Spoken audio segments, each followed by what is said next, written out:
Vamos dar início a mais um estudo da série psicológica de Joana de Ângeles, hoje dando prosseguimento ao capítulo 2, análise dos sofrimentos, que devemos concluir hoje.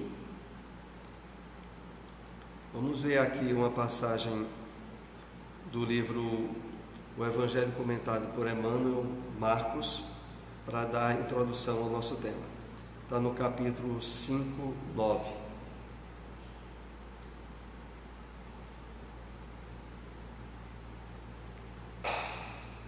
Somos individualmente diante de Jesus a legião dos erros que já cometemos no pretérito, dos erros que cultivamos no presente, dos erros que assimilamos e aprovamos para nos acomodarmos às situações que nos favoreçam os interesses de superfície. Busquemos a luz do Evangelho. Será preciso encorajar-nos para deixar de ser a personalidade multiface que temos sido, para sermos a individualidade cristificada que devemos ser. Vamos fazer aqui algumas observações para introduzir o nosso estudo e, como sempre, os textos de Emmanuel trazem normalmente um fundo psicológico e espiritual que nos ajuda muito na associação com esses estudos que estamos realizando, e esse é um deles. Vamos analisar de uma forma mais demorada, porque o texto é relativamente grande, é um parágrafo e meio, mas vamos aqui por partes. Na primeira delas, Emmanuel diz o seguinte: somos individualmente diante de Jesus, e aí ele vai dizer o que é. A legião de erros que cometemos no passado, que não se apagou, está no nosso inconsciente, dos erros que cultivamos no presente, aonde muitas vezes estabelecemos condicionamentos e hábitos que vão de encontro, inclusive, à nossa saúde física, dos erros que assimilamos e aprovamos para nos acomodarmos às situações que nos favorecem os interesses de superfície. Isso é o seguinte: enquanto predominar em nossa natureza, mesmo que de forma sutil, as raízes do materialismo, suas imposições, nós estaremos errando, voltando a erros do passado ou criando erros novos. Por isso ele continua dizendo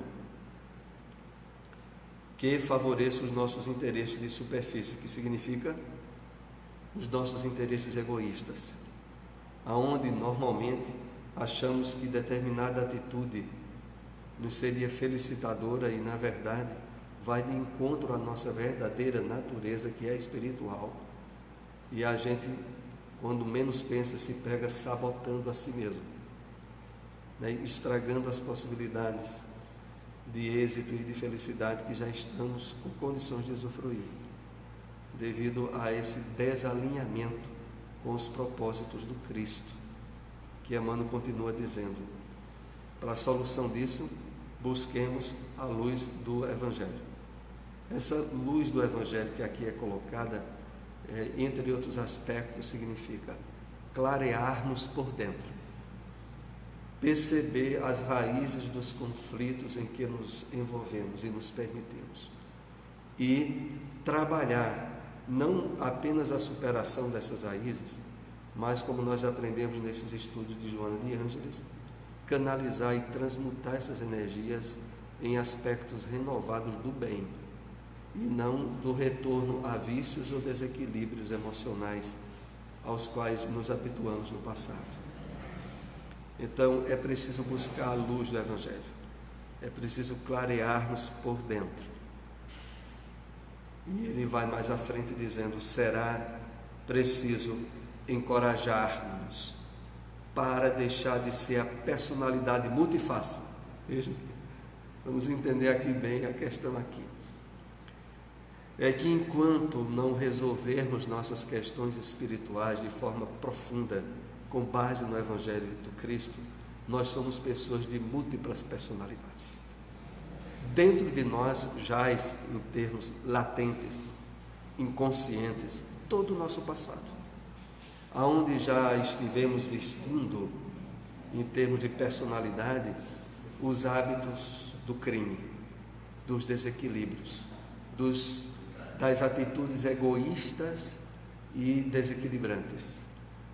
Elas não se apagaram e revestem todo um campo de emersão, de alteração daquilo que nós hoje sabemos que é o certo, que é o correto, e nos pegamos muitas vezes no conflito da vivência. Aquilo que o apóstolo Paulo dizia, querer fazer o bem estava nele, mas muitas vezes ele se pegava fazendo o mal. Mais adiante, quando ele já havia superado isso de uma forma mais radical, ele diz, que já não era mais ele que vivia, era o Cristo que vivia nele. Mas ele teve que fazer todo um trabalho de renovação, de reforma íntima, de mudança profunda naquilo que era ideal de vida dele. Paulo, como a maioria de todos nós, tinha aqueles ideais de constituição de família, dos interesses materiais como sendo planificadores de felicidade. Ele vivenciou tudo isso até a madureza da idade dele, quando ele veio a ter a experiência da desencarnação de Abigail, como é mostrado naquele livro Paulo e Estevão. E ali ele começa a dar início todo um trabalho que mais adiante tem aquele ponto clímax, ao cair do cavalo e começar a sua caminhada pelo cristianismo. Mas ele teve, desde aquele encontro até a renovação plena dele, esforço muito grande. 3 anos de deserto, físico e íntimo, que ele vivenciou, entre outros aspectos. Eu faço menção a isso para que a gente se situe de que os conflitos veementes que nós percebemos dentro de nós é parte da humanidade que está dentro de nós, e que agora, através da luz do Evangelho do Cristo e do que o Espiritismo nos convida, nós podemos fazer uma revolução interior, como Paulo fez. Porque aquilo que a gente tem por ideais eram os mesmos de Paulo, como é registrado na Bíblia e é esmiuçado em detalhes no romance Paulo e Estevão, de Francisco Cândido Xavier. Mas voltando ainda aqui ao texto, será preciso encorajar-nos para deixar de ser a personalidade multiface. No caso de Paulo, o despertar desse encorajamento foi a frustração de todos os seus ideais, de metas e objetivos da vida material. Quando ele foi de fato puxado no tapete, em relação a isso foi que as portas se abriram. É claro que nós podemos ser diferentes em relação a isso. Podemos optar por meios que não precisem sofrer tanto, através do despertamento da consciência e da mudança profunda dos valores aos quais temos dado atenção. Finalizando aqui os comentários, Emmanuel nos diz que temos sido para sermos a individualidade cristificada que devemos ser. Olha, não existe outro caminho ao qual todos nós não estejamos destinados, por mais que criemos impedimentos e dificuldades. É o despertar do Cristo interno, é a cristificação, como Emmanuel aqui se refere, aonde a individualidade irá se sobrepor às personalidades. Isso que nós muitas vezes aqui comentamos e refletimos sobre o despertar do si profundo, do self, é exatamente maneiras diversificadas de trabalhar essa cristificação nossa, que é o despertar daquilo em termos espirituais mais profundos, o Deus interno, e fazer com que aquilo que Joana de Ângeles chama de o antropomorfismo divino, onde ela faz uma menção sobre todo um trabalho de despertamento espiritual nosso, de fato se realiza. Bom, vamos fechar esse assunto, análise dos sofrimentos, para depois iniciar um novo capítulo que também terá a ver com sofrimentos, mas dentro da perspectiva espírita e da psicologia espírita, associado ao que foi buscado nos livros do budismo, que é analisado no livro Plenitude. Inclusive, temos um exemplar aqui, vou pelo menos fazer propaganda do livro, né? Plenitude, que temos à venda aqui no Bezerra de Menezes também, com 20% de desconto. Veja, nós estamos no capítulo 2, análise dos sofrimentos. O capítulo 3, sabe o que é, para ninguém ficar surpreso? Origens do sofrimento.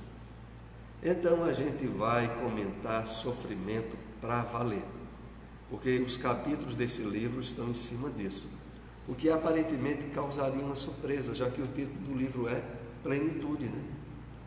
Se tem a ideia de plenitude, esse livro vai tratar de aspectos assim, mas dentro da questão do sofrimento sob os seus mais variados aspectos, extraindo, não podemos deixar de dizer, os aspectos positivos, planificadores e de compreensão espiritual dentro daquilo que é da revelação espírita. Vamos ver aqui o primeiro slide de hoje, herdeiro da própria consciência e também legatário dos atavismos sociais, dos hábitos enfermos, entre os quais se destacam esses pavores que resultam das superstições, desinformações e ilusões ancestrais, formando os condicionamentos perturbadores. Uma bagaceira, né? É a herança que a gente traz dentro de cada um de nós. A gente traz realmente um material profundamente facilitador de infelicidade, frustração, negativismo, depressão e por aí afora. Afinal de contas, toda a nossa experiência reencarnatória do passado esteve associada ao materialismo. De uma forma mais sutil ou mais grosseira, nós somos herdeiros disso que ainda está dentro de nós.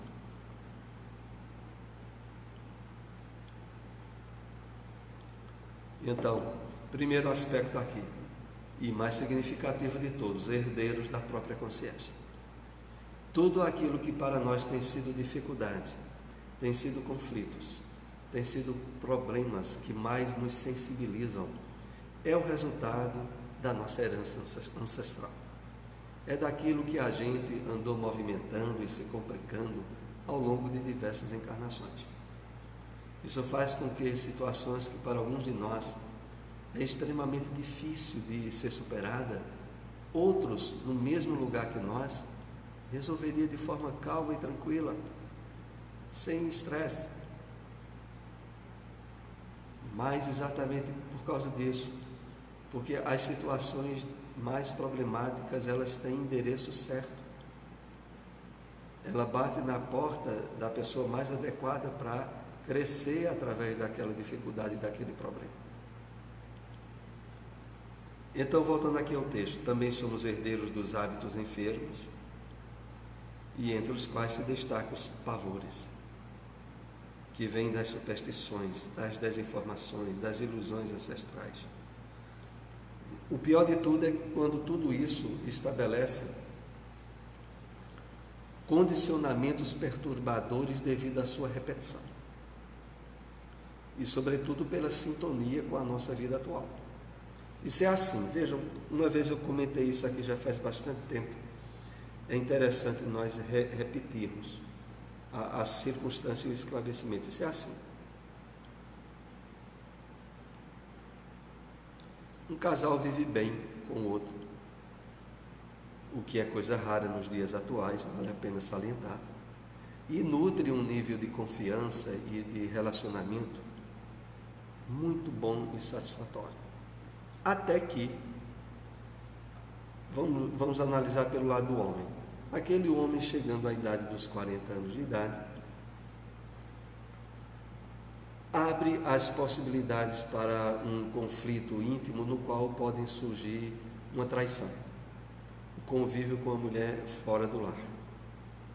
Mas isso jamais tinha passado pela cabeça daquele homem. Exatamente. Foi porque naquele momento existencial em que ele estava com 40 anos, pode ter sido, e muitas vezes o é, o momento em que, noutra encarnação, naquela faixa etária, ele cometeu esse mesmo tipo de erro. E pode ter sido, inclusive, com o mesmo cônjuge com o qual ele vive agora. A questão toda é isso, é que há um certo sincronismo, que chamam assim de espaço-tempo, para determinadas provas que a gente é chamado a resolver. É como alguém que, por exemplo, cometeu, voltando a um caso similar, cometeu um suicídio aos 40 anos de idade.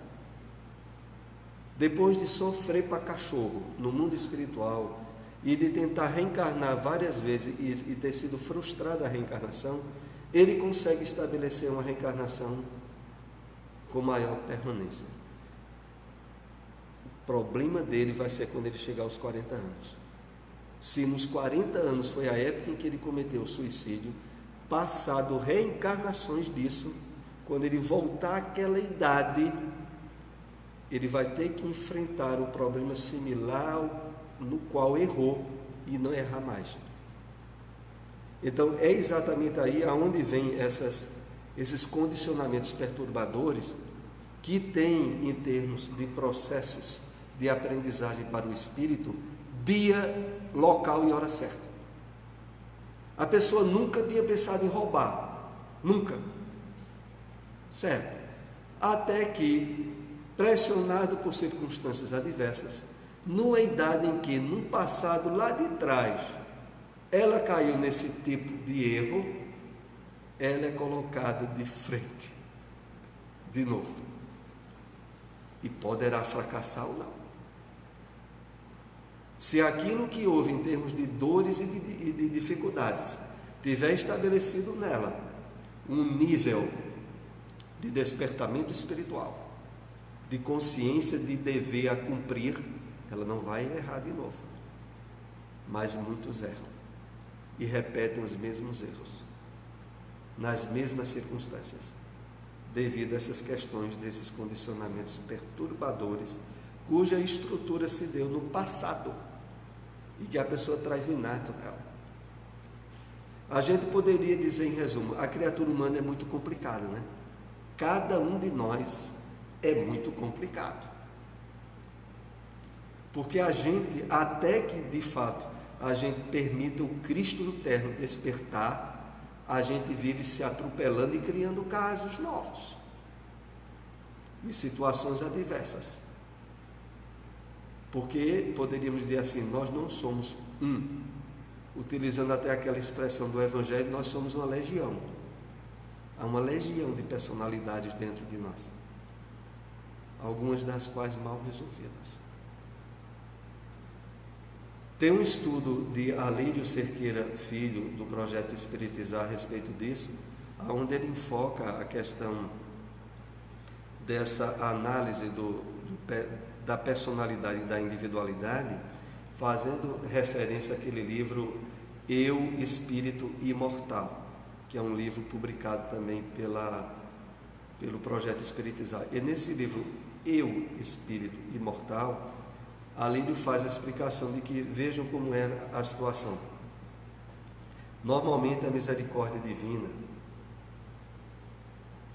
ao ver as possibilidades exitosas de trabalho evolutivo, de despertamento espiritual em nós, permite que um ou outro aspecto de personalidade complicada que a gente viveu possa emergir para ser resolvida pela personalidade atual. Porque se emergisse uma quantidade maior de complicações que a gente tem de encarnações do passado, a gente não daria conta. Mas pelo menos uma ou outra circunstância vai emergir e vai ser geradora de conflitos. Então, por exemplo, se alguém andou se atropelando na área do sexo, vai emergir uma personalidade na qual ele andou se atrapalhando muito no passado e que vai ser a sua grande área de luta e de esforço na vida atual. Se a complicação da pessoa foi na área do roubo, de ter sido um ladrão lá para trás, e na vida atual, dentro do quadro de provas e de aprendizagem que ele vai ter, essa personalidade vai querer emergir e ele vai ter que resolver ela. A questão toda é essa, é que quando nós conseguimos um adequado despertamento espiritual, um esforço de despertamento do Cristo interno em nós, nós damos as possibilidades ideais para que a personalidade atual que a gente tem resolva todas as anteriores. A gente não fique se atrapalhando, porque é quando a gente permite essas atrapalhações que os grandes conflitos se instalam, inclusive os conflitos na sexualidade, onde a pessoa, por exemplo, hoje é homem, mas andou se atropelando muito quando era mulher lá na outra encarnação. Esse aspecto da personalidade vai emergir e ele vai ter conflitos na área da sexualidade. Só que a personalidade atual dele, no corpo novo que ele está, é para ressignificar as anteriores. Quando ele não faz isso, é quando ele se complica. Porque aí, muitas vezes, ele fica sem entender o que é que ele realmente quer, o que é que realmente ele é. E também, claro, esse exemplo que eu digo na área da sexualidade pode ser em qualquer outra área, né? Na área econômica, na área social, na área de poder, né? Onde a pessoa atrás foi alguém que tinha poder de ajudar muita gente e usou esse poder para o mal. Hoje ele está outra vez numa situação de governo e é colocado em teste entre o que ele sabe que agora é certo fazer e o passado dele, onde ele andou se complicando. Então, isso ocorre com qualquer um de nós. Mas o que é que se passa? Na medida em que nós, de fato, procuramos trabalhar de uma forma eficaz, em termos espirituais, a vida atual, a gente é candidato a ter êxito, pelo menos em relação a esses conflitos de personalidade que a gente já viveu no passado. Nesse trabalho, o auge maior de todos é aquele que é proposta desse estudo que nós estamos tendo, que é o quê? Trabalhar em nós, não só a ressignificação de personalidades lá de trás que tem que ser resolvida pela atual, mas dar um passo ainda mais à frente, que é ir percebendo e despertando a individualidade que é diferente da personalidade.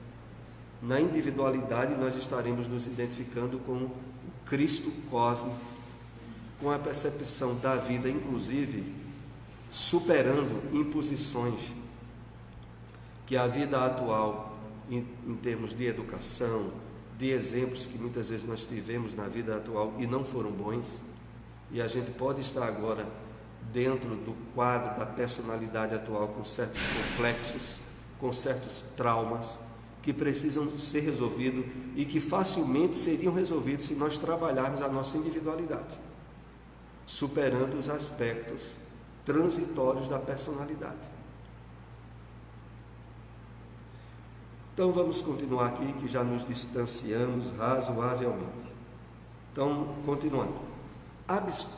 O texto anterior, herdeiro da própria consciência, é legatário dos atavismos sociais, dos hábitos enfermos, né, que depois vão gerar superstições, desinformações, ilusões e condicionamentos perturbadores. Aí, absorvendo e impregnando-se desses fatores negativos, os sofrimentos apresentam-se-lhe inevitáveis, produzindo distúrbios psicológicos, mentais e físicos por somatização automática. Estamos entendendo bem como é a questão? Se aquilo que a gente traz do passado não é adequadamente resolvido, vai ser campo gerador de fatores negativos, onde o sofrimento vai se apresentar,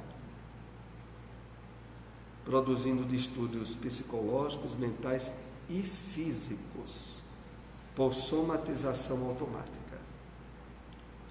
Essa somatização automática, ela ocorre de forma drástica. Eu vou apenas aqui fazer referência aqui a alguns aspectos dessa somatização é, por exemplo, a mulher é vítima de uma traição, e nessa traição ela passa a alimentar dentro dela um nível de revolta e de autopunição que lentamente vai abrir campo para a instalação de um câncer. Vejam como é a situação. Aquele sofrimento a princípio da traição não ocorreu por acaso na perspectiva de necessidades provacionais que aquela senhora trazia. Mas no momento em que ela se revolta contra aquilo, não aceita e passa a alimentar emoções em desalinho, ela começa a fragilizar o sistema imunológico dela e em pouco tempo surge um câncer,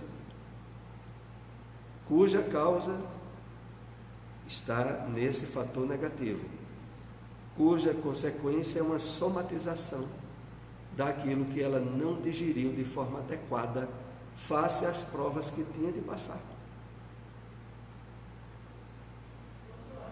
Pois não. Nesse caso aí, você citou como exemplo, era necessário aquela mulher passar por aquela prova de ser traída? Não era necessário, era possível. Porque não há necessidade perante as leis de Deus nenhuma de alguém se tornar um criminoso, um traidor. Mas se você vive com alguém que traz uma necessidade kármica, entre aspas, provacional, de ser traído, isso significa que se você não for alguém que mantenha o seu nível de harmonia espiritual adequada, você poderá se tornar o traidor dele. Se isso não acontecesse, essa necessidade provacional seria protelada ou resolvida de outra forma. O protelado que eu digo é que há muitas situações que a gente passa na vida que é decorrente do mau uso do livre-arbítrio. Então, inclusive, esse aspecto vai ser bem estudado no capítulo seguinte que nós iremos ter desse livro. Pois não. Pronto, o grau... À vontade. Um homem, a gente ainda vive, né? Está comigo um pouco, mas ainda é preponderante. O machismo. Certo. Né? Quer dizer, o homem pode trair, pode ter casos, isso para a sociedade, entre aspas, ainda é considerado normal. Né? É verdade. Então, esse homem ele traz essa tendência de trair. É um homem sempre muito satisfeito com a mulher só. Verdade. Mesmo em casado, tendo sua família e tal, sempre há aquela necessidade de trair. E a mulher o ama e não trai, e sofre com isso. Chega ao ponto que você falou aí, desenvolver o câncer. Porque a mágoa, esse sentimento que vai se acumulando, somatizando dentro dela, É verdade. chega a baixar o seu imunológico. Só foi repetir o que você falou. Certo. Só para complementar. E ela tem que haver o câncer. Aí, nesse caso, esse homem que tem essas tendências de trair, porque às vezes tem causas que são presentes e não são pretéritas. Você arranja um problema agora, né? E depois vai sofrer as consequências futuras. E tem outros que você traz a carga, traz a tendência, traz a aptidão, né? Qual seria a indicação para esse espírito que trai muito ao ponto de causar na sua parceira o desenvolvimento dessa doença? Né? Veja como é interessante. Como é que fica aí Eu me lembro de um caso bem engraçado em relação a esse assunto, para depois eu explicar com mais precisão o que Clênia perguntou. Divaldo Franco conta que uma história que numa instituição espírita, um dos trabalhadores do centro, não sei se era dirigente ou era só um trabalhador, ele se apaixonou, ele era casado, mas se apaixonou por uma irmã bem mais nova e que ele percebia que ela seria a alma gêmea dele. Uma alma gêmea que tinha chegado um pouco atrasada a cruzar o caminho dele, mas ele percebia de que aquilo era um sentimento verdadeiro e de que na realidade agora a esposa era um atrapalho, né? já que ele era casado, e aí, num atendimento fraterno, ele pergunta, através da assistência espiritual que o médium tinha, se não seria possível ou previsível que a esposa desencarnasse para que ele pudesse ficar com a alma gêmea dele, né? Porque seria uma forma bem menos dolorosa, complicada de ele conseguir resolver o consórcio dele. Divaldo Franco conta que levou o assunto para Bezerra de Menezes dar uma orientação. E Bezerra de Menezes disse: olha, diga a ele que isso pode ser resolvido facilmente. A gente vai desencarnar ele, porque a situação já que foi provocada por ele, e ele resolve esse caso, ele voltando mais cedo para a vida espiritual. Mas veja, o que eu quero dizer aqui, usando até essa história um pouco engraçada, é o seguinte: Emmanuel diz que não existe uniões, está no livro Vida e Sexo, que eu recomendo muito a leitura. Ele diz que no campo afetivo dos compromissos conjugais não há união por acaso. A pessoa, mesmo que por circunstâncias as mais imprevisíveis possíveis, quando estabelece um nível de responsabilidade e de compartilhamento de vida íntima com alguém, algo por trás está sendo resolvido, algo por trás possibilitou que aquilo ali acontecesse. E quando Emmanuel faz menção a isso, é no sentido de que, aí voltando ao caso que Kleiner cita, de que esse homem, que mesmo tendo uma tendência forte, utilizando os argumentos absurdos do machismo, julgasse que poderia ter várias companheiras extraconjugais para manter-se equilibrado e com isso causar um transtorno grande à esposa legítima, isso significaria o quê? Essa situação só possivelmente se apresentaria por necessidades daquela mulher que cruzou o caminho dele. Mas só que aí tem um aspecto muito importante. Se essa mulher não tivesse prova nenhuma para passar, em termos de traição, de engano e do sofrimento emocional consequência disso, algo impediria esse homem de continuar a agir assim.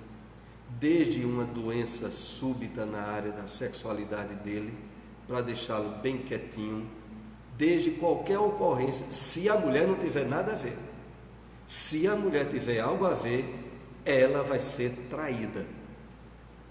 E a forma pela qual ela vai trabalhar essa traição ou não, aí é responsabilidade do livre-arbítrio dela. Porque ficar revoltada, contrariada e abrir portas a uma doença por somatização, como o texto aqui diz, aí é responsabilidade dela, não é responsabilidade dele. Agora a responsabilidade dele perante as leis divinas vai ser resolver as consequências de traição e de sofrimento que ele causou não só à esposa como a outros. Mas aqui o que eu acho assim mais significativo nesse aspecto é deixar bem claro o seguinte: na terra não há vítimas inocentes. Essa é a questão. Vítima inocente não é. Está com alguém e acontece todo um quadro doloroso, pode ter certeza, há questões espirituais sendo resolvidas. Poderiam ser resolvidas de outro modo? Poderiam. Mas se estiver sendo desse modo, é encarar isso como aprendizagem, lição, provação que a pessoa veio para resolver aqui. Aí, no caso, existe o suicídio direto e existe o suicídio indireto. No caso dessa mulher traída e desenvolver um câncer, foi um suicídio indireto? Pode se tornar um suicídio indireto na medida em que a consciência dela a divertia daquela espécie de procedimento emocional em termos de danos e problemas para ela. Porque a questão toda vinculada à consciência, que é particular a cada um de nós, é o que de fato define.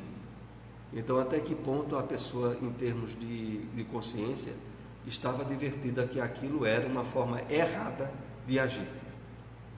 E continuou agindo. Então é algo que a gente não pode nem estabelecer alguma linha de julgamento, porque é algo do fórum íntimo de cada um. Vamos aqui para mais um slide. É o último desse capítulo, para depois a gente entrar no próximo capítulo, que é Origens do Sofrimento. Então aqui, a educação calcada nos valores ético-morais, não castradora, que estimule a consciência do dever e da responsabilidade do indivíduo para com ele próprio, para com o seu próximo e para com a vida, equipa-o de saúde emocional e valor espiritual para o trânsito equilibrado pela existência física. Então, aqui é colocado para nós, claro, o que seria o ideal para essas circunstâncias adversas que qualquer um de nós tem que enfrentar. Educação de valores ético-morais. Aonde o estímulo, a consciência do dever e da responsabilidade do indivíduo, para com ele, para com o próximo, para com a vida, dá estrutura de saúde emocional, de valor espiritual para o trânsito equilibrado pela existência física. Naturalmente que numa sociedade voltada para os valores materiais, voltada para o hedonismo, para a vida em busca do prazer imediato, é muito complicado se ter esse tipo de educação, porque normalmente é repassado para nós como estímulo negativo, porque é um estímulo negativo, todas as possibilidades aparentes de felicidade que pessoas que passam por cima de valores morais e espirituais estariam vivenciando, enquanto que os outros poucos que tentariam acertar a sua vida bem dentro da moral, só levando pancada, enquanto que outros que tripudiam em cima disso, tendo aparentemente uma vida de satisfação e de felicidade. Então, a sociedade que prega isso, quer de forma sutil ou de forma ostensiva, é a grande responsável. Vamos então agora entrar na temática Origens do Sofrimento. É o capítulo 3 do livro Plenitude. Segundo o budismo, as origens do sofrimento se apresentam por meio de condições internas e externas, resultando daí outras duas ordens, as kármicas e as emoções perturbadoras.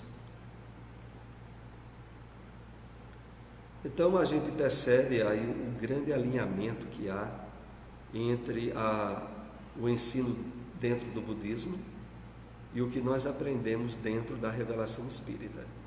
Por quê? Porque como nós aprendemos no Evangelho segundo o Espiritismo, no capítulo 5, Bem-aventurados os aflitos, há duas causas genéricas e gerais para o sofrimento. Causas anteriores das aflições, que são as kármicas. Causas atuais das aflições, que são as emoções perturbadoras decorrentes do mau uso do livre-arbítrio. Então, o grande campo para o sofrimento, como o budismo coloca, é o mesmo que o espiritismo trabalha. As situações de dificuldade, de problemas que nós temos que enfrentar, só tem essas duas causas. Ou é problema de agora, ou é problema do passado. E os problemas de agora, sobretudo, no mau uso do livre-arbítrio, está as emoções perturbadoras. Indubitavelmente, conforme acentua a doutrina espírita, o homem é a síntese das suas próprias experiências, autor do seu destino, que ele elabora mediante os impositivos do determinismo e do livre-arbítrio. Então, o Espiritismo, de forma bem didática e bem prática, ensina aquilo que está no budismo, mas possibilitando a nós uma compreensão mais fácil e mais lógica. Que ele diz assim: olha, tu és o autor do teu destino. E aquilo que tu estás experienciando agora tem raízes no que tu fez antes e no que tu estás escolhendo fazer agora. E aí é quando diz aqui que ele é autor do seu destino, que ele elabora mediante os impositivos do determinismo e do livre-arbítrio. No determinismo, causas anteriores das aflições. No livre-arbítrio, causas atuais das aflições. Chegando aí alguns alunos atrasados. Vamos então passar aqui para o próximo slide. Esse determinismo inevitável, apenas em alguns aspectos: nascimento, morte, reencarnação, estabelece as linhas matrizes da existência corporal, propelindo o ser na direção da sua fatalidade última, a perfeição relativa. Então aqui começa a ser esmiuçado esses dois lados nos quais todos nós estamos inseridos com respeito à origem do sofrimento. No determinismo, que vai estabelecer nascimento, morte e reencarnação nas linhas matrizes da existência corporal. Só que elas propelem, motivam, levam o ser na direção da sua fatalidade última, a perfeição relativa. E a gente pode até dizer assim que o livre-arbítrio ele tem seus limites, né? Já que todos nós somos fatidicamente destinados a ser felizes, por mais que a gente não queira. Porque até o momento em que nós, de fato, tivermos possibilitado o despertamento do Cristo interno de uma forma eficaz, plena e resoluta, até quando isso não acontecer, nós somos os verdadeiros inimigos de nós mesmos, os verdadeiros sabotadores, os principais e únicos responsáveis pela dosagem de problemática, de sofrimento, quando na verdade não há escapatória em relação ao destino de felicidade ao qual todos nós somos fatidicamente criados. Que coisa, né? Era para, em termos de reflexão, de conscientização, esse dado que a doutrina espírita nos traz, era para ser motivos de júbilo.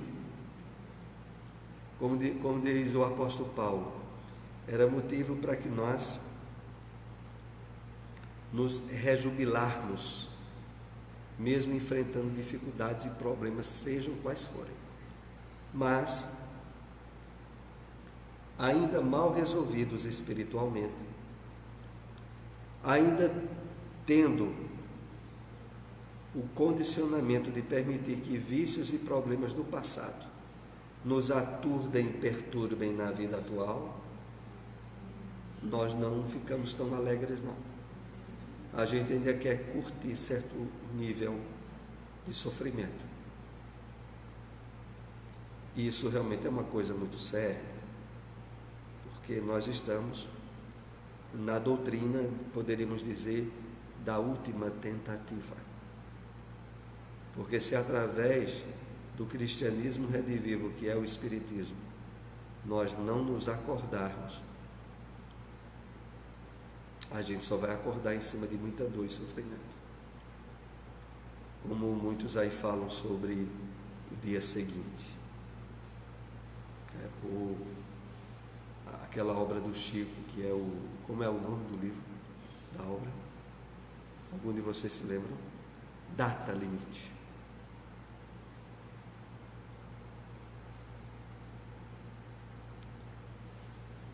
Os fatores que programam as condições do renascimento no corpo físico são o resultado dos atos e pensamento das existências anteriores. Ser feliz, quanto antes o desventurado por largo tempo, depende do livre-arbítrio pessoal. A opção por, como e quando agir libera o espírito do sofrimento, ou agrilhoa-o nas suas tenazes. O que aqui vai sendo trabalhado em nós de forma sutil, mais resoluta, é a percepção da responsabilidade plena em tudo que a gente escolhe ou vivencia. Porque só na medida em que nós vamos nos desvencilhando das proposições de ilusão, de inconsciência e de materialismo, é que nós vamos utilizando a percepção sobre nós mesmos. E a partir daí, ter condições de ser, de fato, responsavelmente consciente por más escolhas, se ainda vier a fazer. Porque é natural que, na medida em que, de fato, um despertamento de consciência mais sustentável estiver sendo trabalhado em nós, a gente não se permita ficar na repetição de vícios ou hábitos geradores de sofrimento.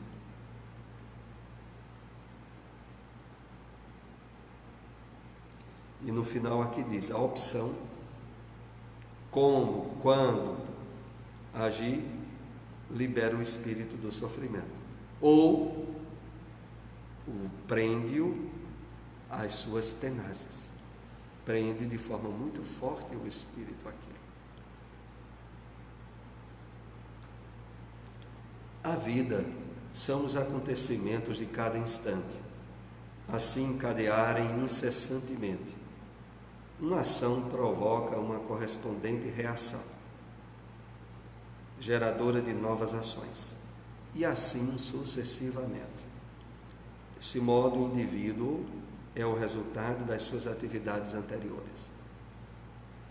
Nem sempre, porém, se lhe apresentam esses efeitos imediatamente.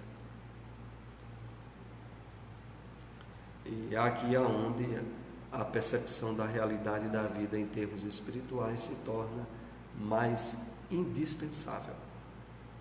Porque se dá o seguinte, muitas ações e atitudes que nós estivemos tomando nessa vida, em termos positivos e benéficos, em termos de desprendimento na vivência da caridade autêntica, muitas dessas atitudes e ações nossas poderão só ter uma reação perante elas daqui uma ou duas encarnações.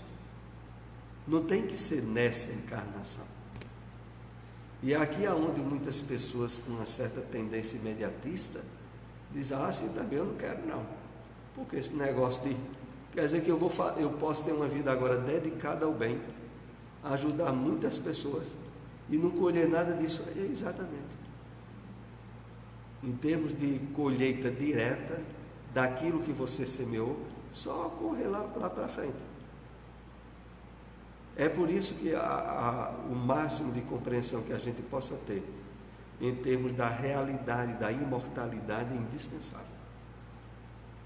Para que a gente tenha alicerce e firmeza nas atitudes renovadas para o bem ou para a caridade que a gente vem a fazer.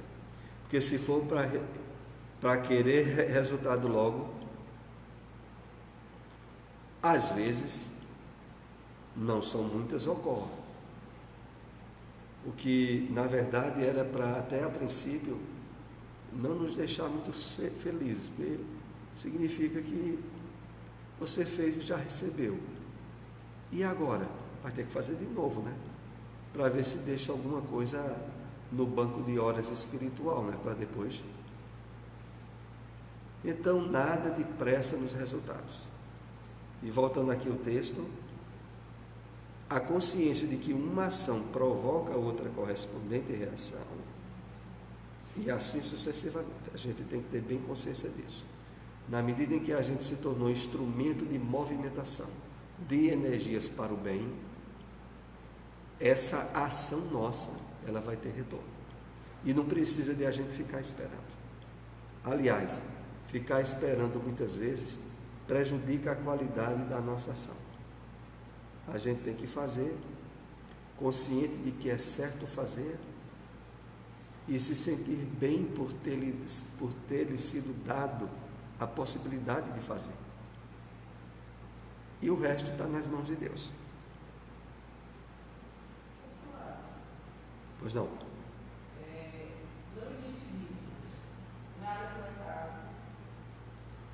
Você tem exatamente o que você merece, ou você tem mais alguma coisa que até não se faz com merecer.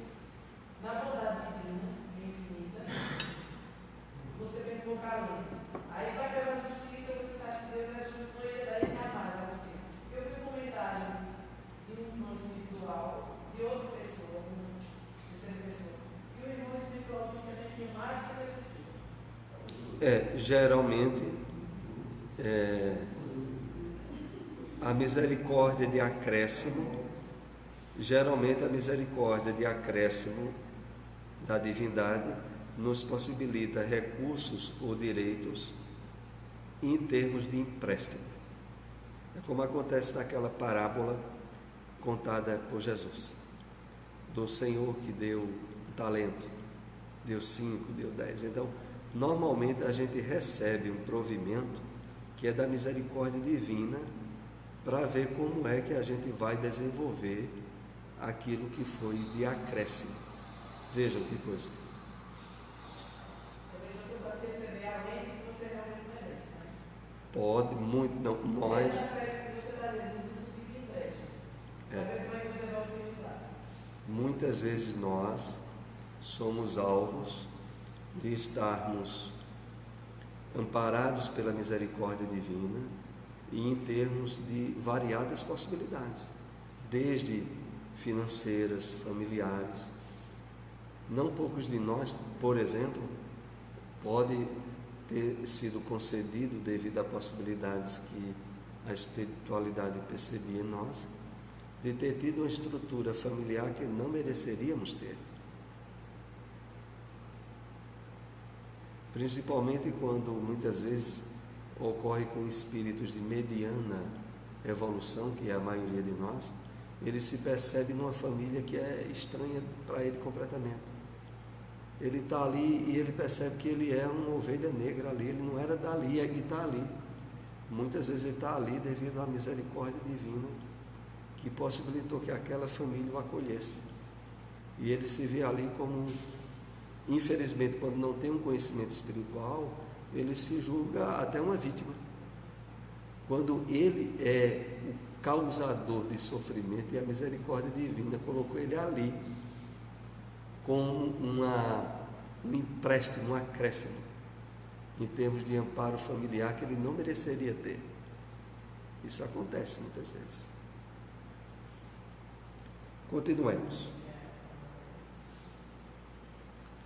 Portanto, os sofrimentos humanos de natureza kármica podem apresentar-se sob dois aspectos que se complementam: provação e expiação. Ambos objetivam educar e reeducar, predispondo as criaturas ao inevitável crescimento íntimo na busca da plenitude que os aguarda. Então,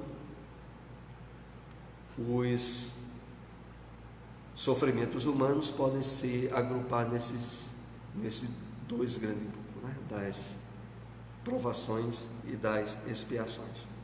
Mas em ambos eles, o objetivo é o quê? Educar e reeducar. Promovendo, né, o inevitável crescimento íntimo na busca da plenitude que nos aguarda. Nós iremos ver ainda alguns detalhes nesses dois aspectos nesse estudo de hoje. aprovação é a experiência requerida ou proposta pelos guias espirituais antes do renascimento corporal do candidato, examinadas as suas fichas de evolução, avaliadas as suas possibilidades de vitória e os recursos ao seu alcance para o cometimento. Então, nesse primeiro aspecto, que aqui a gente vai aprofundando, a aprovação é uma experiência requerida ou proposta pelos guias espirituais antes de termos renascido. Examinando as possibilidades evolutivas que nós trazíamos do passado, as fichas kármicas, e as probabilidades de vitória e os recursos ao alcance para o cometimento. Apresentam-se como tendências, aptidões, limites e possibilidades, sob controle, dores suportáveis e alegrias sem exagero, que faculte a mais ampla colheita de resultados educativos. Nada é imposto, podendo ser alterado o calendário das ocorrências sem qualquer prejuízo para a programação iluminativa do aprendiz. Interessante aqui, vamos fazer aqui alguns comentários.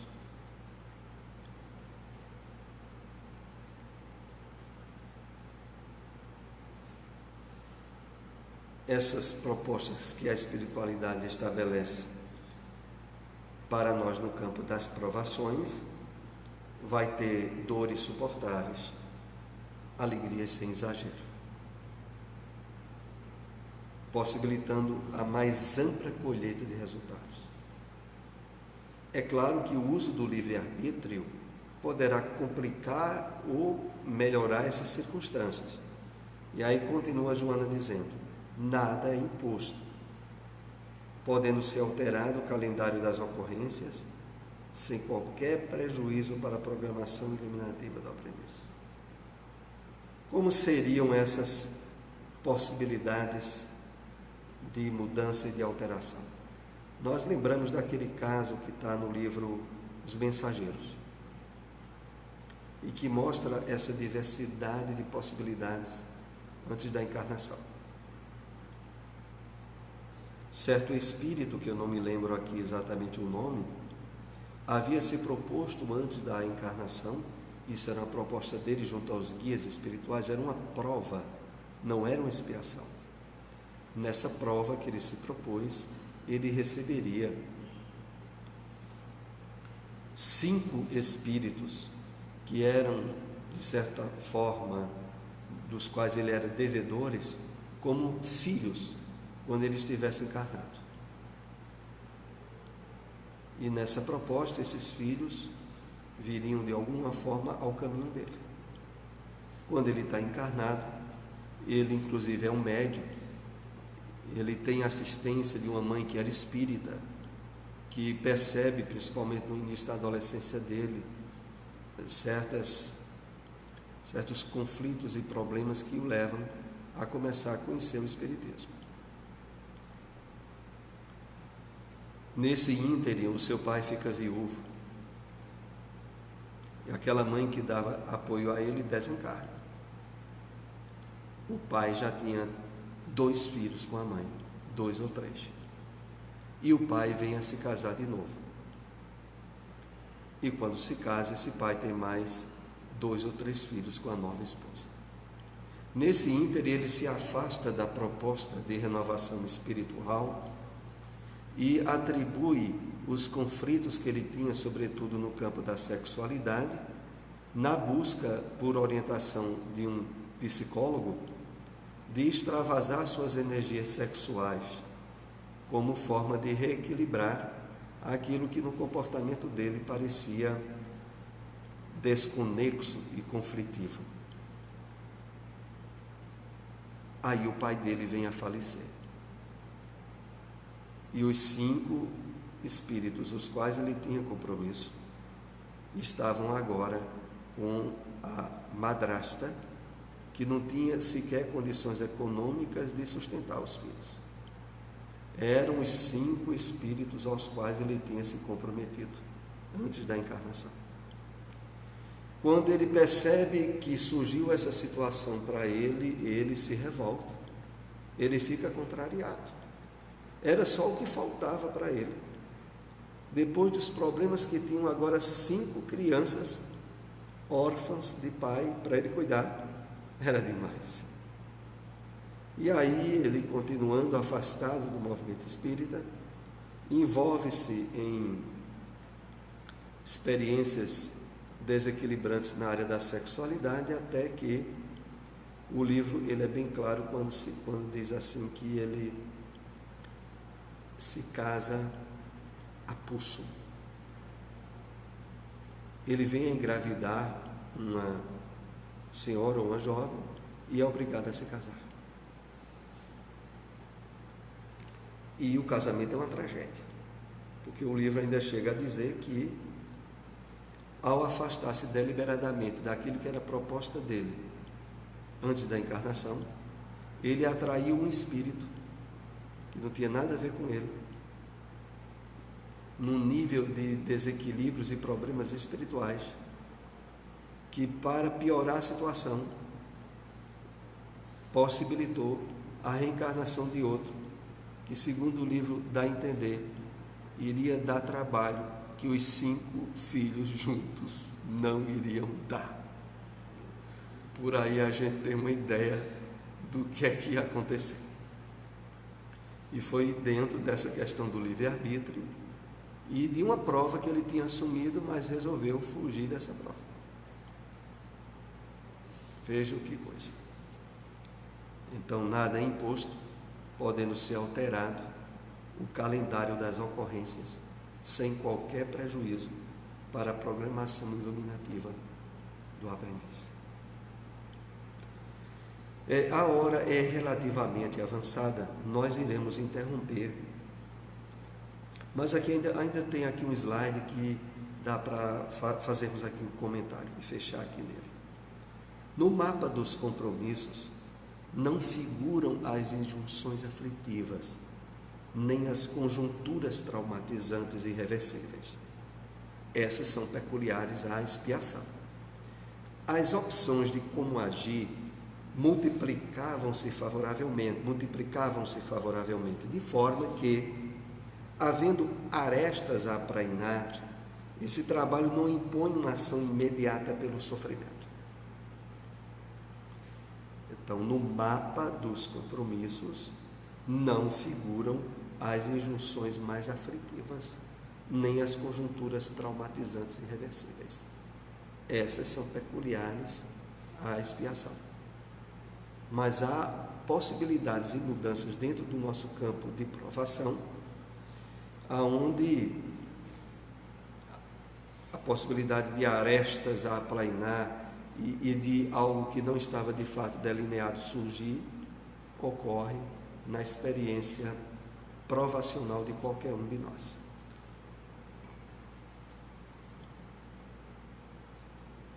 Por último, a ação do amor brinda o ser com excelentes chances de alterar para melhor o seu desempenho e as suas atividades, constituindo-lhe suportáveis provas, o malogro de alguma aspiração, o desafio ante algumas metas que lhe parecem inalcançáveis, as dores dos processos de desgaste orgânico e mental.